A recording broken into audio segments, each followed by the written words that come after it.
de l'État et son épouse, un retour qui marque un tournant décisif au Cameroun selon le journal qui annonce qu'après de longs moments de réflexion en Europe, le président de la République, Paul Biya, s'apprête à prendre des décisions déterminantes dans la perspective de l'atteinte des objectifs fixés au programme politique articulé en 3 temps évoqué par nos confrères, les grandes ambitions, les grandes réalisations et les grandes opportunités. Les détails à retrouver de la page 6 à 7 du journal de ce mardi. Le chef de l'État arrive au moment où il se dit qu'il présidera les travaux du sommet des chefs d'État de la communauté économique et monétaire de l'Afrique centrale, même si jusqu'à présent la nouvelle n'est toujours pas officielle. Au sommet de l'État, ou alors au sommet qui, à en croire le journal Intégration, se précise peu à peu. Autre précision qu'apporte le journal de Thierry Ndongwona ce mardi matin, l'espace communautaire a replongé donc dans la récession avec moins d'1,7% de croissance en 2020, dépendante du contexte de pandémie mondiale en cours. La situation accentue davantage la fragilité des équilibres macroéconomiques d'une sous-région encore dans la camisole de force de la France, j'y arrive. Autre précision de l'hebdomadaire de Thierry Ndongwona, l'activisme souterrain des partenaires au développement, c'est entre guillemets, dans la convocation de la session extraordinaire de la conférence des chefs d'État de la CEMAC 18 août à Yaoundé, dont on parlait tout à l'heure. Une attitude qui, précise le journal, inquiète. Intégration en parle et met à votre disposition la synthèse actualisée du rapport sur la surveillance multilatérale en zone CEMAC. C'est un rapport que vous retrouverez naturellement dans le journal Intégration de Thierry Ndongwona, qui est en kiosque comme tous ceux que nous avons parcourus il y a de cela quelques instants seulement. Caméra Express aussi s'intéresse à cette information-là. Le journal de Justin Blaise à Kono nous amène au cœur de la CEMAC avec le professeur Onaondo Daniel. Selon cet hebdomadaire économique, le président de la commission de la communauté économique et monétaire des États de l'Afrique centrale est discrètement au centre du sommet extraordinaire des chefs d'État de la sous-région prévu demain mercredi. Le journal nous dit que l'ancien Premier ministre gabonais a su impulser des changements positifs aussi bien au sein de sa commission que dans la zone CEMAC en proie aux problèmes sécuritaires et économiques. Les dossiers qui intéressent davantage cet ancien professeur d'économie de l'université de Libreville a découvert donc en page 4 et 5 du journal de ce vendredi matin, le journal Caméra Express de ce mardi matin. Le bilan du président de la commission de la CEMAC, Daniel Onaondo, est également au menu du quotidien Econews, le journal de Pascal Dibamou, dans son édition spéciale. On parle de la page 5 à 7, de la mise donc en œuvre des projets intégrateurs à la gestion des chocs exogènes en passant par l'harmonisation du travail au sein de la commission de la CEMAC. Le président Daniel Onaondo a su anticiper sur les solutions aux problèmes rencontrés, nous dit le quotidien Econews, le portrait du président de la commission et ses réalisations en un court laps de temps à découvrir dans les colonnes de l'édition spéciale de ce journal d'analyse et d'enquête économique que vous retrouverez naturellement en kiosque ce mardi matin. Et puisqu'on parle d'économie, The Guardian Post met en exergue un nouvel outil qui va booster celle du Cameroun. Christian Gas newspaper brings us at the inauguration of Douala Bonaberi building. According to this newspaper, Littoral Governor says Tarikan Credit Union is the pride of the nation. Governor Samuel Iva Diboa also hails tackles on much poverty alleviations. J'y arrive. Effort to gratting the loss. Donc, ce sont autant d'informations à retrouver dans The Guardian Post qui met les pleins phares sur cette inauguration-là du gouverneur de la région du littoral Et donc, c'est la principale information liée dans les colonnes du journal de nos confrères d'expression anglaise, le journal de Guardian Post, qui revient donc sur cette inauguration qui a mobilisé un grand monde du côté de la cité économique camerounaise. Parlons de tout à fait autre chose à présent. La revue de presse en direct des studios de la cité capitale se poursuit avec le quotidien Mutation. Le journal de Georges Alain Boyomo nous amène dans le Septentrion où les affrontements entre Mousgoum et Arabes Choix se poursuivent. Cela d'ailleurs a encore été le cas le week-end dernier, faisant plusieurs morts et environ 10 000 réfugiés au Tchad voisin, précise le journal. Deux communautés devenues aujourd'hui ses ennemis intimes qui vont continuer à s'entretuer si rien n'est fait. La vie de ce côté est devenue un véritable calvaire, tel qu'illustré à la une du journal. Les détails à retrouver en page 5 du quotidien Mutation, parution de ce mardi matin. Les causes lointaines et immédiates de ces affrontements qui semblent être interminables sont détaillés dans les colonnes du journal 7 Hebdo. Le bi-hebdomadaire d'information générale de Cyril Massingfa a donc recueilli des témoignages sur le terrain qui dévoilent la raison d'être de l'escalade guerrière entre communautés dans le département du Logon et Chari, région de l'extrême nord Cameroun, bien évidemment. C'est le dossier de la rédaction à retrouver de la page 5 à la page 8 dans le journal 7 Info, parution de ce mardi. Nous avons également reçu le quotidien Émergence ce mardi matin. Tribunal criminel spécial, Cyrus Ngordon de Saldra, c'est le titre qui barre la une du journal de Magnus Biaga. En effet, selon le premier quotidien privé bilingue au Cameroun, le directeur général du port autonome de Douala est attendu demain au TCS dans le cadre d'une affaire de détournement de deniers publics. Pour être mieux édifié sur cette affaire, parcourir donc le journal précisément dans sa page 5. Parlons santé à présent avec le quotidien Éco Santé. Le journal de Joseph Mbemboum s'intéresse à la prévention de la troisième vague de la pandémie à coronavirus. L'hôpital général de Yaoundé met en congé le personnel non vacciné. Peut-on lire à la une action qui, du point de vue du journal, vise à protéger les malades et le personnel déjà vacciné. Le directeur général de cette formation hospitalière de première catégorie, le professeur Vincent de Paul Djentche, a signé une note de service portant redéploiement du personnel dans la perspective de la troisième vague du Covid-19. Le journal précise que le personnel non vacciné ne pourra plus servir dans les endroits où les patients sont précaires. Toutefois, ils continueront à percevoir, ces personnels-là, ils continueront à percevoir leur salaire sans les primes et avantages. Les précisions donc dans l'interview du directeur de prestations médicales à retrouver en page 7 du quotidien Éco-Santé de ce mardi matin. De la santé en sport, on parle du tirage au sort des poules de la CAN avec la voix du centre. Aujourd'hui, c'est le grand jour. C'est un exercice qui ajouté donc aux avancements des travaux, alors à l'état d'avancement des travaux satisfaisants qui prouve, s'il en était encore besoin, que le Cameroun est prêt donc à accueillir cette prestigieuse compétition sportive de football africain. C'est le bi-hebdomadaire La Voix du Centre qu'il confirme ce mardi matin. Le quotidien va également plus loin. Le quotidien qui s'intéresse également à cette actualité-là va plus loin et précise que le chef de l'État, Paul Biya, avait tout planifié depuis 1982, à quelques heures de la cérémonie du tirage au sort au Palais des Congrès de Yaoundé dès 19h. Le journal fait le constat selon lequel le président de la République a pris le temps qu'il faut pour donner sa vision du développement du sport au Cameroun et ouvrir donc le vaste chantier dont nous cueillons les fruits aujourd'hui. Tentative donc de décryptage avec Jean Atangana, éditorialiste dans les colonnes du quotidien, parution de ce mardi matin. Et avec le quotidien, on met la clé sous le paillasson de la revue de presse Acte 1 en direct des studios de la cité capitale. Revue de presse assurée sur le plan technique par Léonard Ndombou. Et c'est grâce à lui qu'on met le cap immédiatement du côté de Douala pour retrouver Junior Boussin pour la suite de la lecture transversale des journaux. Junior, bonjour. Qu'est-ce qui fait la une des journaux du côté de Douala? Bonjour Karel Mezacha Choya. Ce qui fait la une des journaux du côté de Douala, c'est bien sûr le retour du président Paul Biya au Cameroun.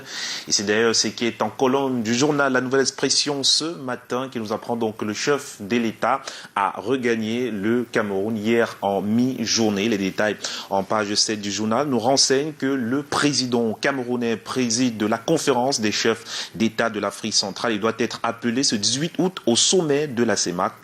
Si l'homme a pris les rênes à travers un émissaire, il est tenu de jouer personnellement les premiers rôles ce mercredi, nous apprend La Nouvelle Expression de ce jour. Rien ne rassure que les travaux se tiendront en présentiel, comme ceux du Conseil des ministres présidé la semaine dernière par Alamine Ousmane Meh, le ministre de l'économie, de la planification et de l'aménagement du territoire, qui préside les dites assises. Paul Biya devrait donc présider personnellement des travaux dont le sujet principal porte sur la relance socio-économique post-Covid-19. Nous renseigne La Nouvelle Expression ce matin en kiosque. Et La Nouvelle Expression s'intéresse également à la région du Nord-Ouest où l'armée camerounaise a donc libéré des routes. Les précisions en page 4 du journal nous renseignent que certaines de ces axes routiers bloqués mènent dans des hôpitaux de référence de la région. L'autre relie la ville de Bamenda à Enugu au Nigeria. Les conséquences de ces routes bloquées ont été néfastes pour la population, précise le journal ce matin. La Nouvelle Expression nous apprend également que face à cette situation, le gouverneur de la région du Nord-Ouest, Adolphé l'Afrique, a appelé la population à collaborer activement avec l'administration et les forces de défense et de sécurité pour rendre praticables les routes actuellement bloquées par les combattants séparatistes.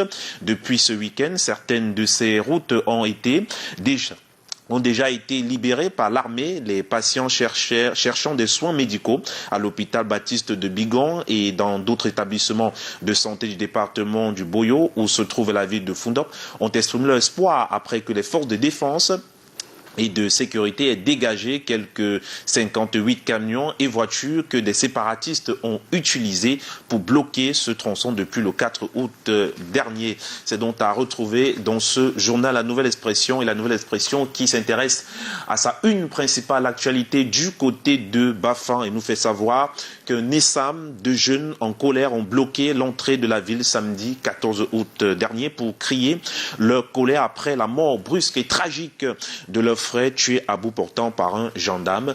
Les détails à retrouver en page 2 de ce journal en kiosque. Et en kiosque ce matin, le messager qui s'intéresse à la Coupe d'Afrique des Nations 2021. Le messager se demande donc ce matin si le Cameroun ne pourrait pas tomber dans une poule assez difficile. Et on peut d'ailleurs comprendre les raisons de cette question dans le journal ce matin, parce que la cérémonie qui a lieu ce mardi 17 août au Palais des Congrès de Yaoundé n'exclut pas la possibilité que le pays hôte tombe dans un groupe plus ou moins difficile s'agissant des tirages au sort CAN 2021. À quelques heures seulement du tirage au sort de la phase de poule de la Coupe d'Afrique des Nations, une seule chose est certaine, nous rappelle le messager de ce jour: le Cameroun occupera la première position du groupe A, logé au complexe sportif d'Olembe à Yaoundé. Pour le reste, les observateurs du football et les fans des Lions indomptables du Cameroun spéculent tout simplement sur le probable adversaire au premier tour. À ce propos, justement, le pays de Samuel Eto'o pourrait tomber dans un groupe plus ou moins difficile. La seule condition serait de tirer l'Égypte, le Ghana ou la Côte d'Ivoire dans le pot 2 et le Cap-Vert ou le Gabon dans le pot 3. Ces trois premiers pays sont des prétendants au titre à chaque édition de la Coupe d'Afrique des Nations. Peut-on lire ce matin dans le Messager. Et avec le Messager au bas de sa une, on s'intéresse à la rentrée scolaire et on parle de cette main tendue justement de l'agence camerounaise de communication qui, à l'initiative de cette agence-là, une campagne itinérante de remise des bourses scolaires aura lieu du 20 au 31 août dans les villes de Douala et Yaoundé. Cette initiative de l'agence camerounaise de communication, apprend-on dans le Messager, messager de ce jour vise à soutenir la scolarisation des enfants, des journalistes et patrons de presse en cette période marquée par la propagation de l'épidémie à coronavirus. Par ailleurs, l'agence camerounaise de communication remercie le gouvernement via le ministère du Commerce et les âmes de bonne volonté qui ont accepté d'être des partenaires stratégiques de la presse privée pour une rentrée scolaire réussie pour tous. C'est à retrouver dans ce journal en page 10. Et le messager à sa une s'intéresse à l'insécurité, aux différents actes d'insécurité qui ont, n'est-ce pas, marqué la semaine qui s'est écoulée au Cameroun. Entre bavures policières, émasculation de la puissance publique et autres crises sociales, le pays sort d'une semaine truffée de violence et d'effroi, nous apprend en page 10 le quotidien Le Messager en kiosque ce jour. Et avec l'intégration ce matin, on s'intéresse bien sûr au coronavirus au Cameroun et on parle du temps de l'obligation vaccinale. C'est à retrouver dans le journal Intégration, la tribune des communautés ce matin en page 4 du journal. On peut apprendre qu'au Cameroun, certaines structures publiques et privées ont déjà commencé à mettre en œuvre une obligation vaccinale. À l'hôpital général de Yaoundé, par exemple, l'idée a fait son chemin et est entrée en vigueur le 12 août dernier. Dans certaines entreprises du secteur privé, un nouveau protocole sanitaire intégrant l'obligation vaccinale a été communiqué chez un opérateur de téléphonie mobile, par exemple. À ce jour, un questionnaire a été soumis à ses salariés pour avoir une vision globale de la situation sanitaire de l'entreprise. Peut-on apprendre ce matin dans le journal Intégration nationale. La même ligne est traversée par plusieurs agences d'immigration implantées dans la capitale politique du Cameroun, Yaoundé, depuis le 9 août 2021. Nous renvoyons systématiquement les candidats au voyage non vaccinés ou partiellement vaccinés en application des directives qui nous viennent des ambassades des pays qui forment le package de nos destinations, explique donc ainsi une consultante auprès d'une structure d'immigration vers l'Amérique du Nord. Les précisions à retrouver ce matin dans le journal Intégration, la tribune des communautés qui s'intéresse également à la CEMAC et bien sûr nous livre, n'est-ce pas, la synthèse actualisée du rapport sur la surveillance multilatérale en zone CEMAC, tout un dossier à retrouver en page 3, 6 et 7 du journal en kiosque ce matin. Et on poursuit cette revue de la presse avec le journal L'Indépendant. L'Indépendant en kiosque, le billet hebdomadaire d'enquête, d'analyse et de sondage s'intéresse également au président Paul Biya, l'Indépendant, qui voilà nous parle de cette bombe qui vient de Genève. Il s'agit bien évidemment du retour du président Paul Biya, renouvellement du personnel politique qui se cache derrière ce retour du président Paul Biya au Cameroun. Le chef de l'État retrouve donc un Cameroun dans l'effervescence du renouvellement des bureaux, des organes de base de son parti, membres du gouvernement, hommes d'affaires, hauts fonctionnaires. La quasi-totalité de l'élite est déployée sur le terrain. Ces renouvellements laissent entrevoir un conflit entre la vieille garde, les faucons du parti et des jeunes lourds aux dents longues qui ont longtemps rogné le frein de l'impatience, peut-on lire ce matin dans le journal Indépendant.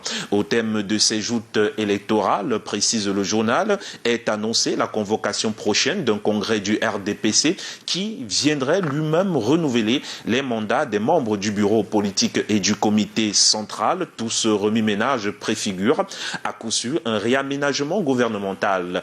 Paul Biya pourrait à contre-cœur se défaire de certains membres du gouvernement impliqués dans le scandale du Covid-Gate. Il pourrait injecter du sang neuf au gouvernement et à la tête du parti, dévoilant ainsi ses premières cartes en vue d'un probable passage de témoin à la tête de l'État d'ici 2025.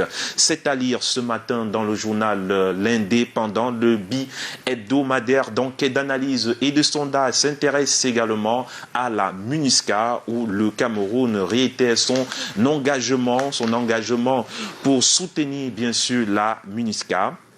Le journal nous fait savoir que le Cameroun en est à son huitième contingent consécutif à être déployé en RCA pour des missions de maintien de la paix pour Betty Assomo. Le Cameroun ne relâchera pas ses efforts pour protéger les civils et soutenir les initiatives de paix en RCA. À son tour, le commandant de la MINUSCA, qui était donc au Cameroun, a déclaré que sa présence au sol camerounais n'est pas un hasard, mais qu'il s'agit d'établir un contact direct avec les pays contributeurs de troupes pour la MINUSCA afin de recueillir leur impression et suggestions pour mener à bien leur mission en République centrafricaine. Il a également remercié chaleureusement le chef de l'État, du moins Paul Biya, pour sa remarquable contribution à l'instauration d'une paix durable en République centrafricaine, dans la sous-région et en Afrique en général. Les détails à retrouver ce matin dans le journal L'Indépendant en kiosque. Et on s'intéresse ce matin, justement pour terminer, au journal Info Matin, le quotidien qui, n'est-ce pas, s'intéresse aux TIC et faire un appel à une utilisation responsable des réseaux sociaux. C'est à retrouver en page 5 du journal. Et le journal qui nous fait savoir qu'en vue de lutter contre la montée des dérives tribales observées ces derniers mois sur les réseaux sociaux et dans l'espace public, le gouvernement camerounais a jugé nécessaire au cours de la dernière session parlementaire ordinaire de procéder à la modification de la loi portant code pénal qui était en vigueur depuis le 12 juillet 2016. On y a introduit des mesures répressives contre les auteurs des actes qui tendent à mettre en mal la paix, la sécurité et la cohésion nationale au Cameroun.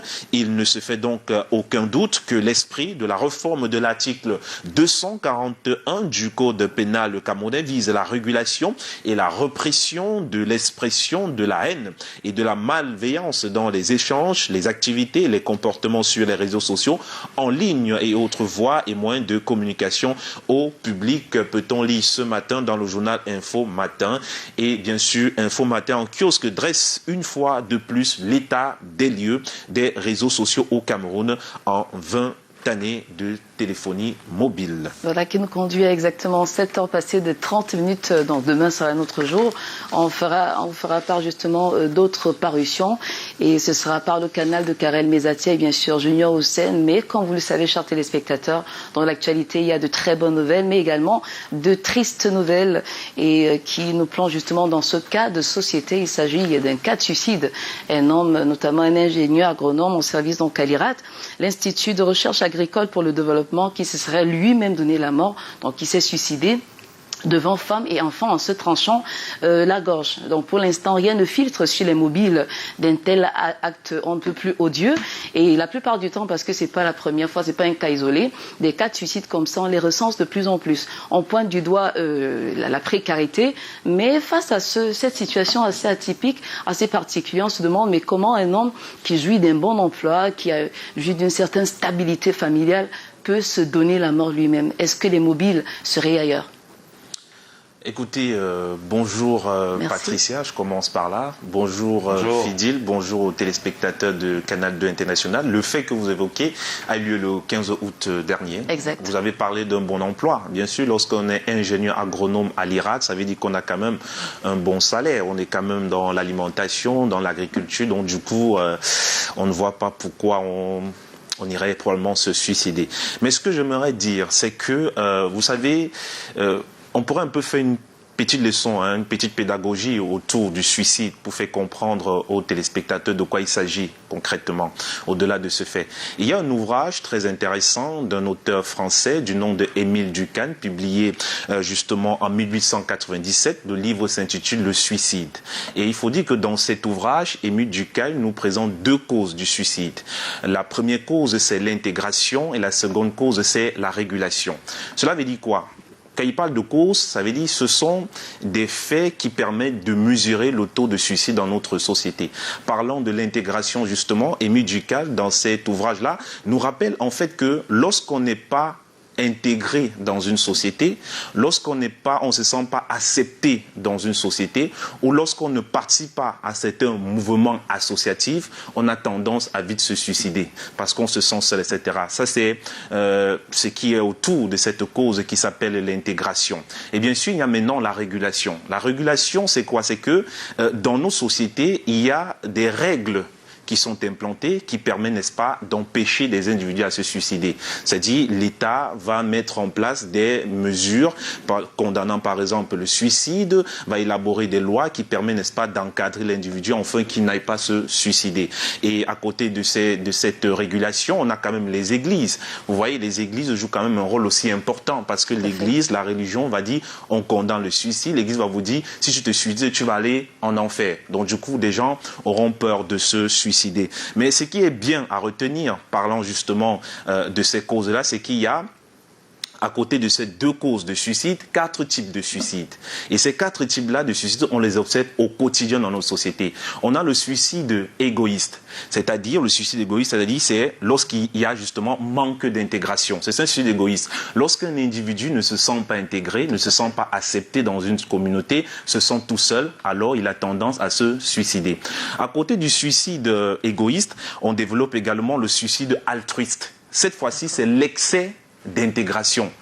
L'excès d'intégration, c'est lorsque, par exemple, quelqu'un se donne la mort au nom d'une cause. Vous allez voir, par exemple, une femme qui lutte pour les droits des femmes, elle est capable de s'immoler devant une ambassade parce qu'elle défend les droits des femmes. Là, on est bien différent des kamikazes. Oui, c'est ça. C'est-à-dire que vous voyez, il y a des personnes, par exemple, qui vont dire je vais entamer une grève de la faim. Donc, il est prêt à mourir. C'est-à-dire qu'il arrête de manger et de boire de l'eau. Il meurt parce qu'il défend, par exemple, une cause. Ça, ce sont des suicides altruistes. C'est-à-dire qu'il décide volontairement de mourir au nom de quelque chose. Est-ce que ce cas particulier peut être préconisé? On en arrive. On en arrive. Et à côté du suicide égoïste et du suicide altruiste, on a le suicide anomique. Le suicide anomique, c'est lorsqu'il y a, cette fois-ci, manque de régulation. C'est ça le suicide anomique. Ça veut dire que quand il n'y a pas une norme, lorsqu'une société est une société vandale, une société où il n'y a aucune règle, il n'y a aucune loi, voilà, c'est normal que quelqu'un se suicide parce que rien ne l'empêche de se suicider. Et bien sûr, à côté de ce suicide, on a maintenant le suicide fataliste. Le suicide fataliste, c'est l'excès des régulations. Ça veut dire que si dans une société, il y a tellement de lois au point où un individu ne se sent pas libre d'agir, il peut se suicider. Et bien sûr, et à côté de cela, on va voir que lorsque, dans une entreprise par exemple, il y a tellement de règles, tellement de pression, tellement d'exigences, un employé peut arriver au point de se suicider parce qu'il est sous pression. Il y a tellement de lois qui encadrent ses activités au point où le gars, il n'est pas libre de faire ce qu'il veut. De ses mouvements et tout. Voilà, de ses mouvements. Donc c'est ça. Alors, cependant, qu'est-ce que Émile Durkheim préconise? Il préconise d'encourager ce qu'on appelle la cohésion sociale. Et quand on parle de cohésion sociale, c'est le moment d'évoquer ici la confiance également en soi. D'où la nécessité de lire un tel ouvrage de Manina, intitulé « Combler ». Et dans cet ouvrage de l'écrivaine Manina, où elle parle des choix qui rendent heureux, c'est l'occasion d'apprendre aux gens à prendre conscience d'eux-mêmes, de reconnaître que vous ne vivez pas pour vous seulement sur Terre. Vous vivez également pour des gens. Vous vivez pour le bonheur de certaines personnes. Vous vivez pour votre bonheur à vous. Donc le suicide ne doit pas faire partie de votre calendrier ou de votre agenda. Du coup, grâce à cet ouvrage, et si vous le voyez bien, Combler, c'est au féminin. Cela dit, c'est totalement... c'est-à-dire que c'est un amour parfait qu'on développe soi-même dans son cœur, de telle en sorte que au-delà de tout ce qui peut se passer en société, on crée son paradis. On crée son paradis. Un type d'amour sacrificiel un peu. Voilà, c'est-à-dire que c'est vous dire que en fait c'est une façon de dire j'accepte que la mort existe. D'accord. Alors, comme je sais que la mort existe et que je n'ai pas beaucoup de temps à vivre sur Terre, je profite du maximum de temps que j'ai. Par exemple. Alors, dans ce cas d'espèce où ce monsieur se donne la mort devant sa femme et ses enfants, est-ce qu'on peut trouver le mobile ou alors est-ce qu'on ne prend toujours pas en considération le rôle des psys aussi dans notre société, parce qu'on se rend compte que les gens en souffrent. il y a des toitures qui cachent les problèmes des uns et des autres. Patricia l'a dit, c'est quelqu'un qui avait un bon emploi. Un très bon emploi. Et donc, vous avez un très bon emploi, mais qu'est-ce qui peut vous pousser à aller vous suicider? Est-ce qu'on ne néglige pas intentionnel l'aspect psychologique, mais surtout l'intégration des psychologues dans nos vies? Ben, c'est ce que nous avons dit tout à l'heure. Vous savez ce que Émile Ducas pense du suicide? Pour Émile Ducas, le suicide est un fait social normal. Ça dit que c'est quelque chose qui est normal. Ça dit que, en fait, c'est normal de se suicider. C'est-à-dire que si on veut se suicider, c'est quelque chose de normal. C'est-à-dire que si tu veux te suicider, tu as le droit de te suicider. C'est de ton droit. Donc c'est quelque chose, c'est un fait à part entière. C'est-à-dire qu'il y a rien de mauvais à se suicider. Mais seulement, il faudrait apprendre aux gens que le suicide n'est pas une bonne chose quand on est dans un monde comme le nôtre. Ah oui. Si on a une famille, si on a des amis, si on a... Parce que, vous savez, quand on est seul, techniquement, quand on est seul, moi, j'aimerais bien comprendre ce qui aurait poussé ce monsieur à se suicider. Ça peut entrer peut-être dans le cadre de ce que nous avons dit tout à l'heure, par exemple, du suicide fataliste. Un monsieur qui a un bon emploi, qui est dans une entreprise qui paye sans doute bien, mais qui probablement est face à certaines exigences professionnelles. Mais quand le gars rentre chez lui, parce que quand vous écoutez l'histoire qui est racontée autour de la mort de ce monsieur, c'est que la famille se réveille au milieu de la nuit, on trouve le monsieur, il va à la douche, il ressort avec un couteau. Il passe plusieurs heures à la douche. Il ressort avec un couteau et devant sa femme et ses enfants, il commence à se... Déjà, il menace d'abord la femme et les enfants qui va les tuer.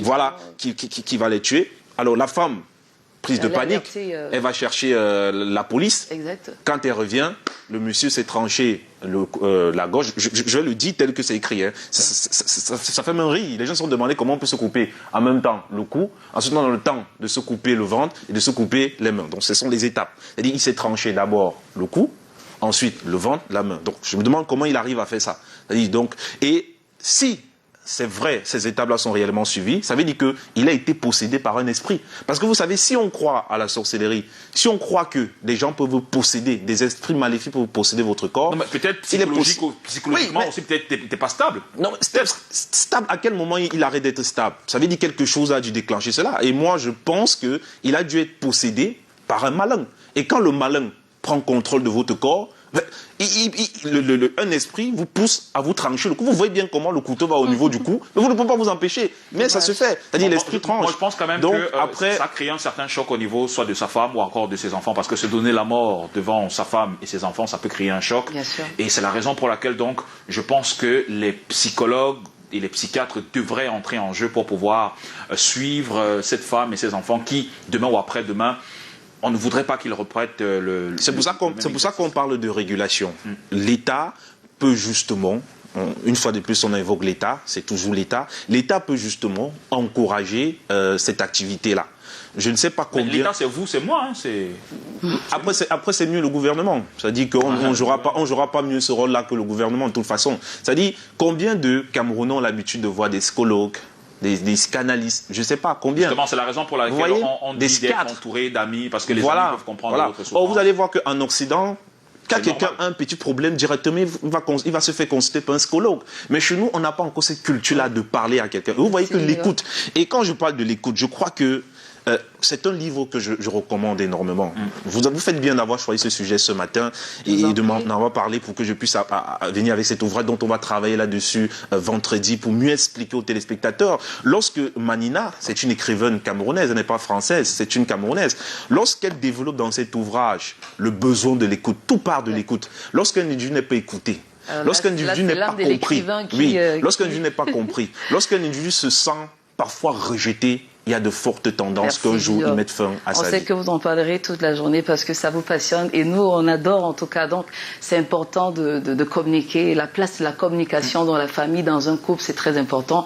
Si vous êtes avec quelqu'un et vous ne savez pas en fait par quoi il passe, c'est pas très bien. C'est des indicateurs qui sont assez négatifs. Allez, on est rendu à 7h passées de 42 minutes, c'est l'heure de se dire au revoir. Mais demain sera un autre jour, vous serez encore là. Avec grand plaisir. Effectivement. Super. Okay. Et à votre suite, nous allons remercier aussi Karel Mezatia pour la partie de Yaoundé, la revue de presse.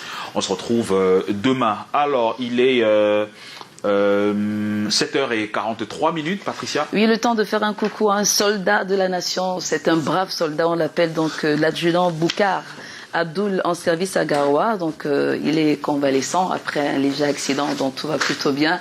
Vraiment, c'est tant mieux. On va faire un wassalamu alaikum à tous nos amis du Septentrion. Merci de votre fidélité. On se fait donc ces clins d'œil à nos partenaires, et juste derrière, c'est les éphémérides. Canal d'Or Acte 13, une édition davantage tournée vers le digital. Pour ne rien rater des Canal d'Or, rendez-vous sur la page Facebook Canal d'Or officiel. Abonnez-vous, likez, commentez et partagez. Canal d'Or Acte 13, le 30 octobre. Démasquons nos talents.